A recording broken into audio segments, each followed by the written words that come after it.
Love versus arrange marriage वाली बहू पर सास का भरोसा। अग्रवाल निवास के बाहर ढोल नगाड़े बज रहे हैं। 4 बड़ी गाड़ियों से 4 नई दुल्हनें उतर रही हैं, जिन्हें देखकर आस-पास की पड़ोसनें गॉसिप्स कर रही हैं। अरे विमला जल्दी बाहर आ, देख गजब नजारा। क्या हुआ शीला, सुबह सुबह क्यों गला फाड़ रही है?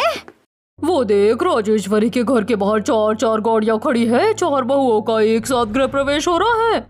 1 2 3 4। अरे बाप रे, सच में 4 बहुएं हैं। हाँ, पिछले 25 सालों से इस घर में सिर्फ एक सास और एक बहू का शोर सुनाई देता था।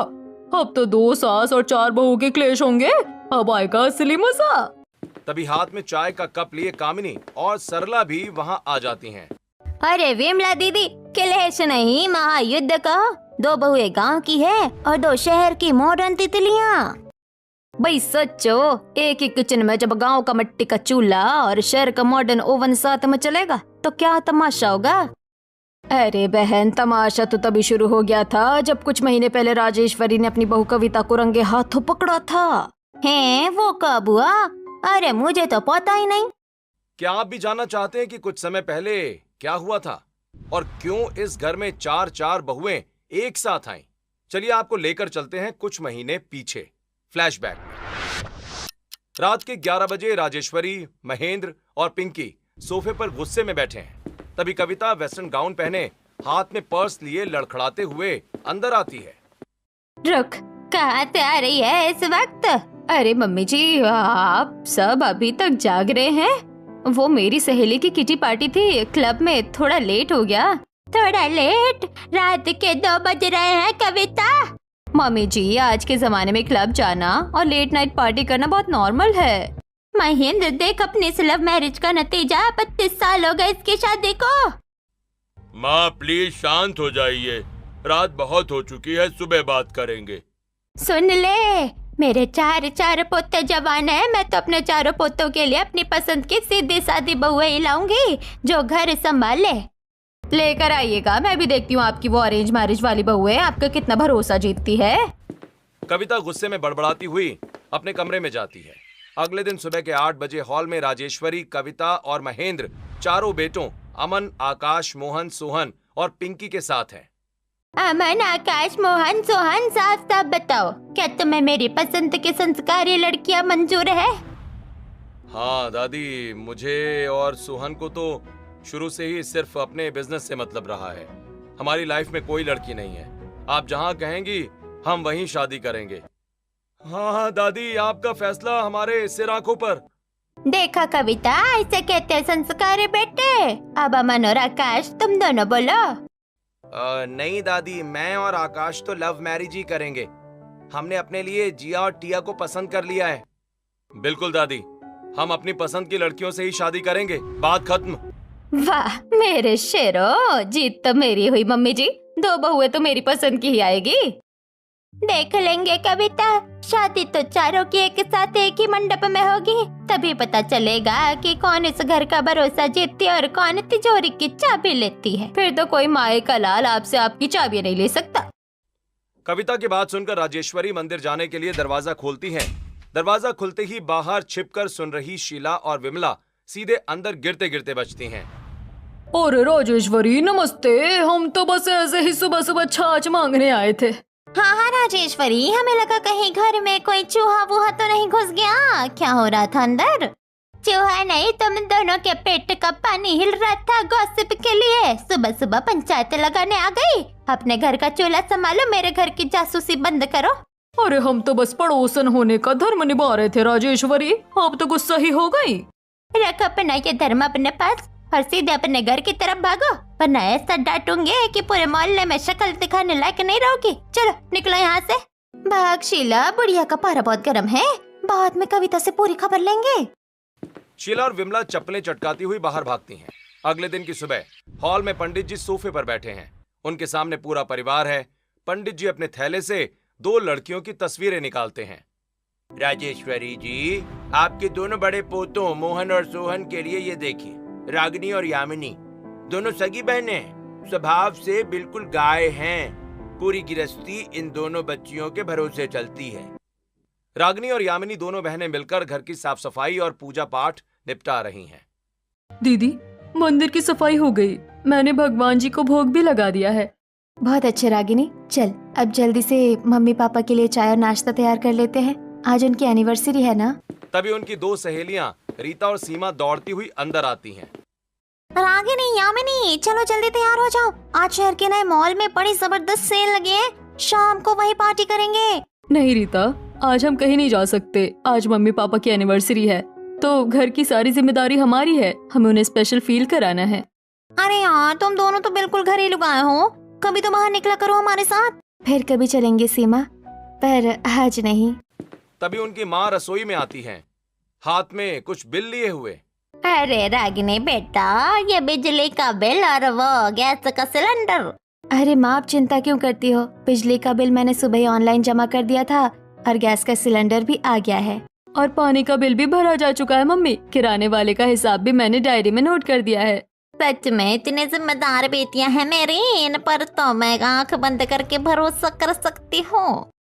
पंडित जी अभी भी राजेश्वरी और पिंकी को लड़कियों की खूबियां बता रहे हैं कि तभी स्टॉप इट, बंद कीजिए पंडित जी अपनी ये पुरानी पुराण कथा। ये देखिए, ये होती है लड़कियाँ जी और टिया, सगी बहनें हैं और शहर के सबसे बड़े बिजनेसमैन की बेटियां हैं। कितनी स्टाइलिश है। राजेश्वरी जी, अगर बहू जी ने लड़कियां पसंद कर ली हैं तो मैं चलता हूँ। पंडित जी घर से चले जाते हैं। एक आलीशान मॉडर्न बेडरूम में चारों तरफ महंगे कपड़े और जूते बिखरे पड़े हैं। जिया और टिया अपनी एक सहेली नताशा के साथ बैठी हैं। जिया चुपके से अपने पापा के वॉलेट से पैसे निकाल रही है। यश, पापा की जेब से 5,000 और निकालिए, रात की क्लब पार्टी का इंतजाम हो गया। धीरे बोल जिया। और वो जो कल रात पापा की महंगी सोने की घड़ी तेरे हाथ से गुम हो गई थी, उसका क्या हुआ?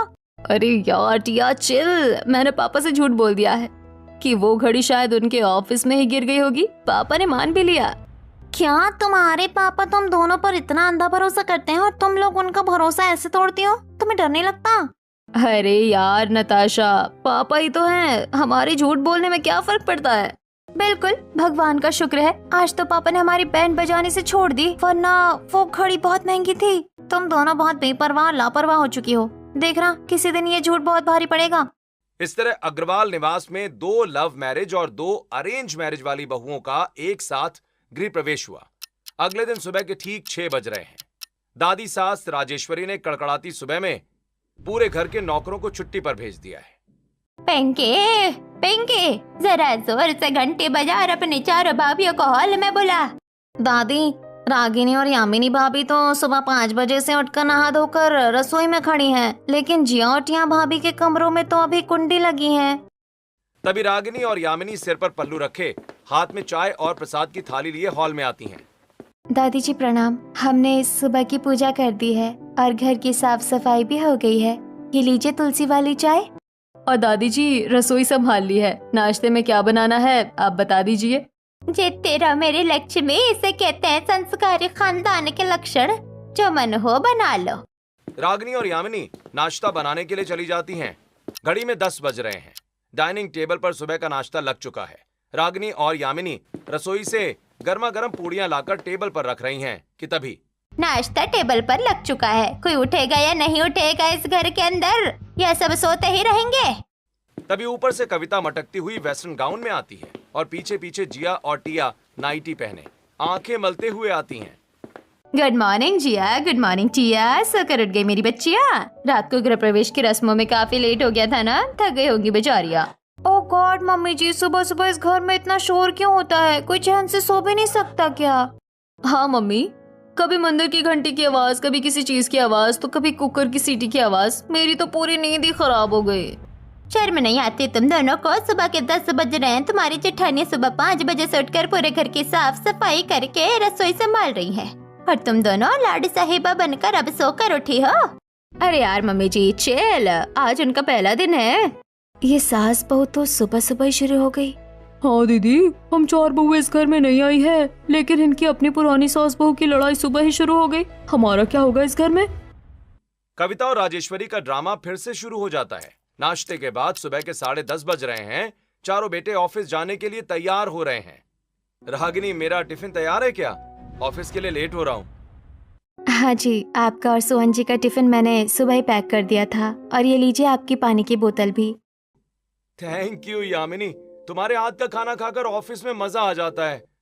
दूसरी तरफ अमन और आकाश अपने कमरों से बाहर आते हैं। जिया यार, मेरा लंच बॉक्स कहाँ है? कल भी मुझे बाहर खाना पड़ा था। ओहो अमन, चिल करो ना, अभी तो मैं सोकर उठी हूँ। तुम ऑफिस के बाहर किसी अच्छे रेस्टोरेंट में खा लेना ना। और टिया, मेरा टिफिन? यार आकाश, सुबह सुबह ये टिफिन का लेक्चर मत शुरू किया करो। बाजार में इतना अच्छा खाना मिलता है, वहाँ खा लो। यामिनी और रागिनी मोहन और सोहन के साथ अमन और आकाश को भी टिफिन देती हैं, जिसे देखकर दोपहर में राजेश्वरी चारों बहुओं और कविता को बुलाती है। पिंकी, महेंद्र और चारों बेटे भी वहाँ खड़े हैं। बस बहुत हुआ ड्रामा, आज से इस घर में 2 चूल्हे जलेंगे। मैं देखना चाहती हूँ कि कौन इस घर को संभाल सकता है और कौन मेरा भरोसा जीतता है। ये तो बहुत अच्छी बात है मम्मी जी, मेरी बहू आपके इन गांव की लड़कियों के साथ एक ही किचन में काम कर भी नहीं सकती। हाँ मम्मी, जो आलीशान मॉडर्न किचन बना है वो हमारा होगा, उसमें ओवन, चिमनी सब कुछ है। बिल्कुल, और ये जो घर के कोने में पुराना पारंपरिक किचन है वो इन दोनों गांव वालों के लिए ठीक रहेगा। क्यों रागिनी भाभी? हमें कोई आपत्ति नहीं है दादी जी, हमारे लिए तो रसोई ही मंदिर है, चाहे वो मॉडर्न हो या पारंपरिक। रुक जाओ, रसोई तो बट गई, लेकिन अब बात होगी इस घर के भरोसे की। पिंकी लेकर आ वो दोनों डिब्बे। पिंकी दौड़ कर आती है और टेबल पर 2 छोटे छोटे राशन के डिब्बे और 500 रुपए रख देती है। ये लीजिए दादी, आपका दिया हुआ परीक्षा का सामान। तुम चारों सुन लो, यह इस घर की पहली परीक्षा। इस डिब्बे में सिर्फ थोड़ा सा लिमिटेड राशन है और हाथ में ये 500 रुपए। रात को घर में 12 लोग खाना खाएंगे। जो इस सीमित सामान में सबसे स्वादिष्ट और पूरा खाना बनाएगी वही मेरा भरोसा जीतेगी। क्या मम्मी जी, 500 रुपए में 12 लोगों का खाना? आज के जमाने में इतने में तो एक पिज्जा भी नहीं आता। आप मेरी बहू को जानबूझकर फेल करना चाहती हैं? हाँ मम्मी, इतने से राशन में तो हम तीनों का पेट भी ना भरे। आप फिक्र मत कीजिए दादी जी, हमारे गांव में कम संसाधनों में भी बरकत लाना सिखाया जाता है। हम इस परीक्षा के लिए तैयार हैं। बहुत अच्छे, अब मैं किसी की कोई बात नहीं सुनना चाहती हूँ। शाम को सभी लोग डाइनिंग टेबल पर खाने पर बैठेंगे, तब तक तुम लोग अपनी अपनी तैयारी करो। दोपहर को जब दादी सास रसोई का बंटवारा और 500 रुपए वाली परीक्षा का ऐलान करके चली जाती हैं, उसके ठीक बाद कमरे में, रागिनी ये देखो, तुम्हारे लिए बाजार से ताजा मोगरे का गजरा लाया हूँ। अरे इसकी क्या जरूरत थी, पर खुशबू बहुत अच्छी है, थैंक यू जी। सोहन जी, आप भी बैठिए, मैं आपके लिए चाय लाती हूँ। तभी बगल वाले कमरे से अमन और जिया के चिल्लाने की आवाज आती है। मुझे कुछ नहीं सुनना अमन, मुझे शॉपिंग पर जाना है, तुरंत क्रेडिट कार्ड निकालो अपना। जिया, अभी शादी से एक दिन पहले ही तो तुमने 25,000 की शॉपिंग की है, पैसे पेड़ पर नहीं उगते। और आकाश, तुम भी हमें लॉन्ग ड्राइव पर ले जाने से मना कर रहे हो। ठीक है, तुम मत जाओ, हम दोनों खुद ही तैयार होकर क्लब जा रही हैं, पैसे दो बस। चारों पति पत्नी के कमरे का नजारा बिल्कुल अलग था। अब शाम के समय एक तरफ घर के पीछे बने पुराने पारंपरिक किचन में रागिनी और यामिनी ने बहुत सूझबूझ से मिट्टी के पुराने चूल्हे को ठीक किया है। उसे मिट्टी से अच्छे से लीपा है और सूखी लकड़ियां लगाई हैं। यामिनी, जो दादी जी ने 500 रुपए दिए थे ना, उसमें से 300 की ताजी हरी सब्जियां और थोड़ा एक्स्ट्रा सामान ले लिए हैं, बाकी 200 रुपए बचा लिए हैं। बहुत अच्छे दीदी, हमारे पास जो सीमित राशन है उसमें हम दाल चावल, ताजी सब्जी, गर्मा गर्म रोटियां, रायता और मीठे में स्वादिष्ट खीर भी बना लेंगे। वही मॉडर्न किचन के चमकीले काउंटर पर हर तरफ बर्तन, आटा और मसाले बिखरे पड़े हैं। जिया के हाथ में गीला आटा चिपका है और टिया कुकर को देखकर अपना सिर पकड़ रही है। अरे टिया सुन ना, यह आटा तो पूरा पानी पानी होकर गीला हो गया, अब इसकी रोटियां कैसे बनेगी यार? अबे मुझे क्या पता, इस कमबख्त चावल में कितना पानी डालना था, ये तो पूरा उबलकर हलवा बन गया। शिट, सब खराब हो गया। तभी कविता किचन में अंदर आती है और सामान बिखरा देखकर चौंक जाती है। अरे तुम दोनों ने तो पहले दिन पूरा कबाड़ा करके रख दिया। अगर रात को तुम हार गई तो बुढ़िया ताने मार मार कर मेरा और तुम्हारा जीना हराम कर देगी। एक सॉलिड आइडिया है मम्मी जी, क्यों ना हम तीनों अपने पास के किसी अच्छे ढाबे से अच्छा शाही खाना मंगवा कर डोंगे में सजा दे। हाँ मम्मी, किसी को कानो कान पता नहीं चलेगा और हम दादी की नजरों में बेस्ट बन जाएंगे। आप बस पैसे अरेंज करो। वाह मेरी स्मार्ट बहू है, चलो तुम जल्दी से फोन घुमाओ और खाना ऑर्डर करो, पैसे मैं देती हूँ। जिया तुरंत ढाबे पर ऑर्डर बुक करने लगती है। दूसरी तरफ पारंपरिक रसोई में रागिनी और यामिनी के चूल्हे से बहुत ही सौंधी और लाजवाब खुशबू आने लगती है। रात को डाइनिंग टेबल पर पूरा परिवार बैठा होता है। तभी दोनों तरफ की बहुएं खाना लेकर हॉल में आती हैं। हाँ भाई महेंद्र, आज तुम्हारी चारों बहुओं की पहली परीक्षा का नतीजा सामने आने वाला है। अरे माँ जी, बच्चियाँ अभी कल ही तो इस घर में आई हैं और आपने पहले दिन ही इनकी परीक्षा ले लिया। अरे आने दीजिए मम्मी जी, मेरी बहुओं ने मॉडर्न किचन में ऐसा खाना बनाया है ना कि आप सब अपनी उंगलियां चाटते रह जाओगे। अरे लाओ बेटा, परोसो सबको। जिया और टिया बड़े बड़े चमकीले कांच के डोंगों में ढाबे का मंगाया हुआ गर्मा गर्म शाही पनीर, दाल मखनी और तंदूरी रोटियां परोसने लगती हैं। अरे वाह यार टिया, क्या बात है, तुमने तो सच में कमाल कर दिया। इतने लिमिटेड राशन और सिर्फ 500 रुपए में इतना हैवी खाना बना दिया। हाँ, खुशबू तो बड़ी जानी पहचानी आ रही है। वैसे रागिनी यामिनी, तुम दोनों ने क्या बनाया है भाई? दादी जी, हमने मिक्स वेज, जीरा राइस, बूंदी रायता, अरहर की दाल, चावल और साथ में गर्मा गर्म रोटियां। और दादी जी, मीठे में हम दोनों ने मिट्टी के चूल्हे पर धीरे धीरे पकाकर रबड़ी जैसी गाढ़ी खीर भी बनाई है। यामिनी और रागिनी सबको सादगी से खाना परोसती हैं। महेंद्र दोनों थालियों में से खाना चखते हैं। भाई मानना पड़ेगा, रागिनी और यामिनी के हाथ के खाने में तो बिल्कुल गांव का असली स्वाद है। लेकिन जिया और टिया, तुम दोनों के खाने में से ये बिल्कुल रेस्टोरेंट जैसा टेस्ट क्यों आ रहा है भाई? देखा मम्मी जी, इसे कहते हैं असली टैलेंट। 500 रुपए के बजट में रेस्टोरेंट जैसा वीआईपी खाना खिला दिया। अब जीत तो हमारी ही हुई ना। डाइनिंग टेबल पर सब लोग खाना खा ही रहे होते हैं कि तभी अचानक पड़ोसन ने शीला, विमला, कामिनी और सरला हाथों में एक खाली टिफिन का डिब्बा और एक बिल का पर्चा लिए आती हैं। अरे राजेश्वरी, बधाई हो बधाई हो, घर में 4 नई बहुएं आ गई है। हम ये शगुन का लिफाफा देने आए थे। अरे आइए आइए शीला जी, विमला जी बैठिए ना, आप लोग भी हमारे साथ खाना खाइए। अरे राजेश्वरी, बैठेंगे तो बाद में, पहले तो ये बताइए कि आज घर में कोई बड़ी पार्टी वार्टी रखी है क्या? वो नुक्कड़ वाले वैष्णव ढाबे का लड़का आपके घर के बाहर ही खड़ा था। हाँ राजेश्वरी, हमारी बच्चियों ने भी अभी उसी ढाबे से चाउमीन मंगाई थी ना, तो उस लड़के के हाथों में बहुत सारा खाना था। हमने उसे पानी पीने के लिए दिया तो ये एक टिफिन का डिब्बा और ये बिल हमारे यहाँ ही भूल गया। हमने सोचा पास में ही घर है तो हम खुद ही दे आते हैं। अच्छा, ऐसा कुछ था क्या? पर हमारे यहाँ तो कोई पार्टी नहीं है। अरे राजेश्वरी, बहुओं ने 500 रुपए एडवांस दिए हैं और पूरे 2000 रुपए का शाही खाना मंगवाया है। ये रहा ना पूरे 2500 का बिल। बिल का नाम सुनते ही कविता, जिया और टिया के चेहरे का रंग उड़ जाता है। ओहो, तो ये बात है, जिया और टिया भाभी 500 रुपए के बजट में रेस्टोरेंट जैसा वीआईपी खाना, अब पता चला। कविता, इतना बड़ा झूठ, बाहर से खाना मंगवा कर यहाँ घर पर नाटक कर रही थी। दादी, वो असल में हमसे वो। अरे मम्मी जी, वो तो मैंने बस। चुप कर कविता, जो लड़कियां पहले ही दिन रसोई में झूठ का सहारा ले, वो इस घर का भरोसा कभी नहीं जीत सकती। इस पहली परीक्षा की असली विजेता रागिनी और यामिनी है। देखा विमला, मैंने कहा था ना, पहले दिन शहर की इन तितलियों का पोपट हो गया। चलो बहनों, यहाँ से इनका तो अंदरूनी क्लेश शुरू हो गया है, हम चलते हैं। चारों पड़ोसने मजे लेती हुई और हंसती हुई घर से बाहर चली जाती हैं। कमरे में टिया और जिया गुस्से में बेड पर बैठी हैं। ओहो, इस बुढ़िया ने पूरे मोहल्ले के सामने मेरी बहुओं की इतनी बड़ी इंसल्ट कर दी। हाँ मम्मी जी, उन गांव की गवारों की वजह से वो रागिनी और यामिनी सती सावित्री बनकर दादी के सामने नंबर ले गई।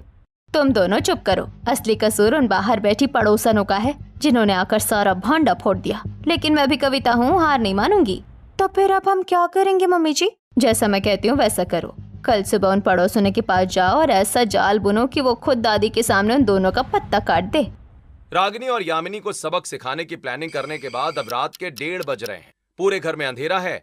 सास कविता हॉल में खड़ी होकर बार बार दरवाजे की तरफ देख रही हैं। तभी बाहर गाड़ी रुकने की आवाज आती है। जिया और टिया पार्टी वाले शॉर्ट ड्रेसेस पहने लड़खड़ाती हुई दबे पांव दरवाजे के पास आती हैं। अरे धीरे आओ तुम दोनों। थैंक यू मम्मी जी, आप बेस्ट सास हो जो हमारे लिए जाग रही हो। चुप रहो, अगर बढ़िया जाग गई तो आज ही हम तीनों को घर से बाहर निकाल देगी। जल्दी से अपने कमरों में जाकर सो जाओ। चल मम्मी, दादी को कानो कान पता नहीं चलेगा। अगले दिन सुबह महेंद्र सोफे पर बैठे हैं और उन्हें बहुत तेज खांसी आ रही है। वो टेबल और सोफे के आसपास परेशान होकर कुछ ढूंढ रहे हैं। तभी राजेश्वरी और पिंकी वहां आ जाती हैं। अरे यार, ये मेरी शुगर और बीपी की दवाइयाँ कहाँ गई? रोज तो इसी टेबल पर रखी रहती है। कविता, पिंकी जरा देखना महेंद्र की दवाइयाँ कहाँ है, परेशान हो जाएगा बेचारा। तभी टिया और जिया हाथ में दवाइयों का खाली पत्ता लिए वहां आती हैं। अरे पापा जी, शायद दवाइयाँ ना खत्म हो गई है या फिर भाभी ने फेंक दी है। हाँ पापा, कल ही मैंने देखा था कि रागिनी और यामिनी भाभी आपकी दवाइयाँ लेकर डस्टबिन में डाल रही थी। वो कह रही थी कि इतनी दवाइयाँ खाकर बस आप घर का खर्च बढ़ाते रहते हो, गांव के लोग तो बिना दवाइयों के ही ठीक हो जाते हैं। क्या रागिनी और यामिनी ऐसा कह रही थी? बुलाओ उन्हें बाहर। तभी रसोई से रागिनी और यामिनी दौड़ती हुई आती हैं।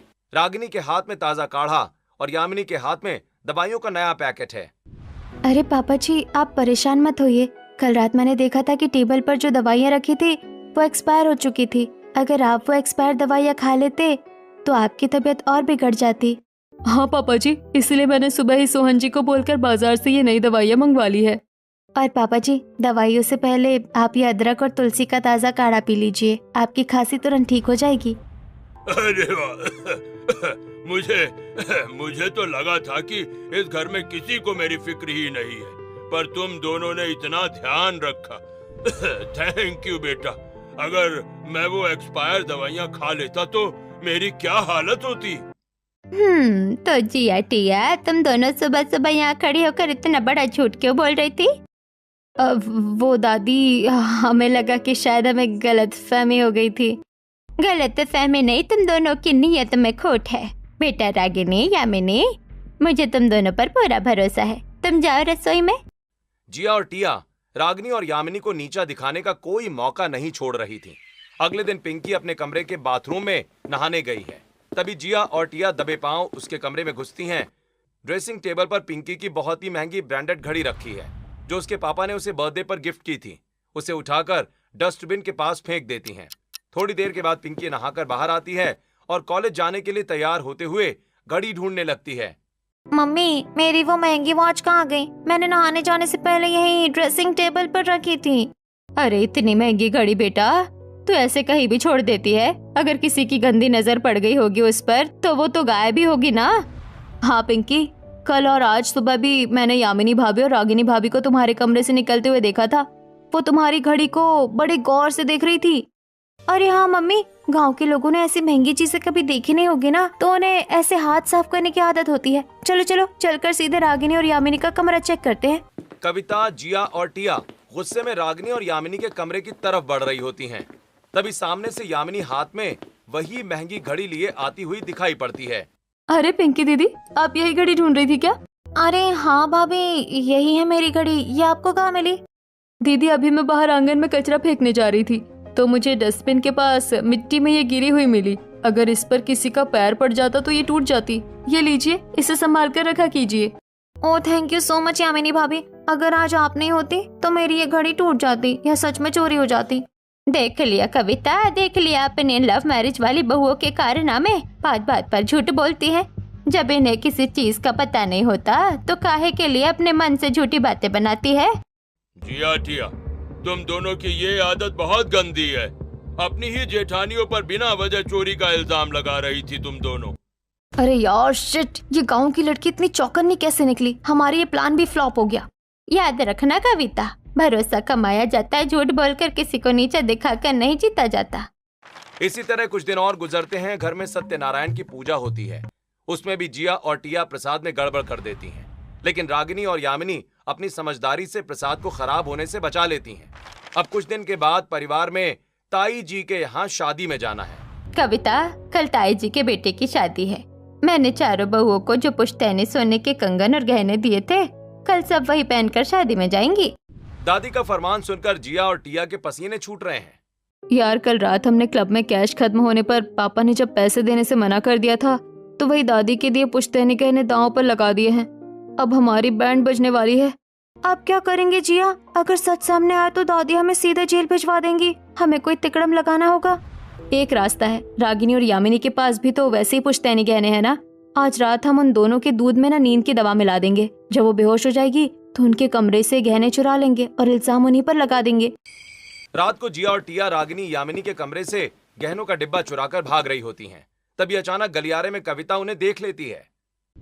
जिया टिया, ये क्या कर रही हो तुम दोनों? ये जेवर तो रागिनी और यामिनी के है ना? तुम उनके कमरे से चोरी कर रही हो?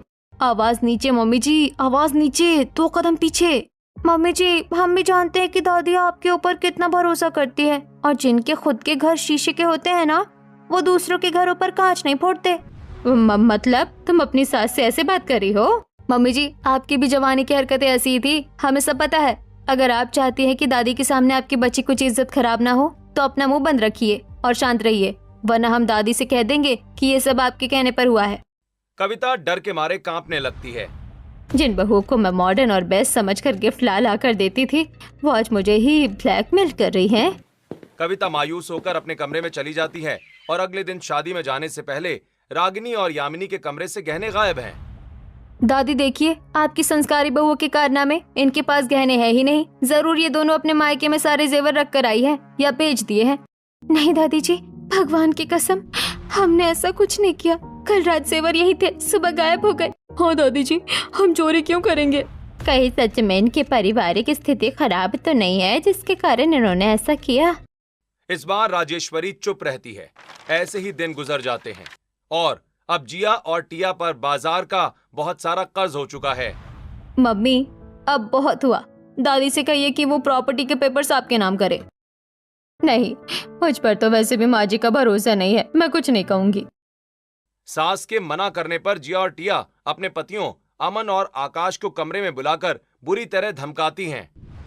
आकाश, अगर तुमने अपनी माँ या दादी से कहकर लॉकर की चाबी लाकर हमें नहीं दी, तो हम पुलिस में तुम्हारे खिलाफ केस कर देंगे और तुम्हारी लाइफ पर बात कर देंगे। ठीक है जिया, तुम गुस्सा मत हो। हम दादी के सोते समय चुपके से उनके तकिए के नीचे से लॉकर की चाबी ले आएंगे। तुम बस शांत रहो। अमन और आकाश डर के मारे दादी के कमरे से चाबी चुराकर जिया टिया को सौंप देते हैं। उसी शाम जिया और टिया छत पर खड़ी होकर अपने बॉयफ्रेंड से फोन पर बात कर रही हैं। पिंकी दबे पांव दीवार के पीछे छिपकर उनकी सारी बातें सुन लेती है। हेलो बेबी, हाँ सारी प्लानिंग पक्की है। आज रात को ही हम दोनों घर से भाग रहे हैं। प्रॉपर्टी के सारे पेपर्स और घर का सारा जेवर लॉकर के अंदर ही है और उसकी चाबी हमारे हाथ लग चुकी है। तुम लोग रात के ठीक 2 बजे गाड़ी लेकर घर के पीछे आ जाना। पिंकी दौड़कर राजेश्वरी को सब सच बता देती है। राजेश्वरी दिमाग लगाती है और चाबी लेकर लॉकर में असली पेपर्स की जगह नकली पेपर्स रख देती है। रात के 2 बजे राजेश्वरी बेड पर कंबल ओढ़कर सोने का नाटक कर रही है। तभी दरवाजा धीरे से खुलता है। जिया और टिया अपने 2 बॉयफ्रेंड्स के साथ दबे पांव कमरे में घुसती हैं। अबे जल्दी करो जिया, बुढ़िया सो रही है। लॉकर खोलो और सारे पेपर्स निकालो फटाफट। बस 2 मिनट, आज के बाद इस घर का किस्सा ही खत्म। जैसे ही जिया लॉकर का ताला खोलती है, पिंकी तुरंत कमरे की लाइट ऑन कर देती है। किस्सा मेरा नहीं, किस्सा तुम दोनों का खत्म हुआ है। तभी पर्दे, अलमारी और बेड के नीचे से महेंद्र, कविता, रागिनी, यामिनी और चारों बेटे बाहर निकल आते हैं। जिया और टिया के पैरों तले जमीन खिसक जाती है। दादी, आप सब यहाँ? देख कविता, देख अपने इन चहेती मॉडर्न बहुओं का असली चेहरा। आज ये इस पूरे घर को साफ करके अपने इन यार दोस्तों के साथ भागने वाले थे। वो तो भला हमारी पिंकी का, जिसने इसकी प्लानिंग सुन ली थी। रागिनी और यामिनी ने सूझबूझ दिखाकर इनके कमरों से वो नींद की दवाइयों की गोलियां पहले ही बदल दी थी।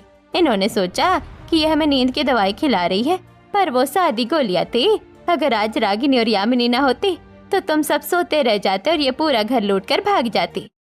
कविता जी गुस्से से आग बबूला होकर जिया और टिया को 2 जोरदार थप्पड़ मारती हैं।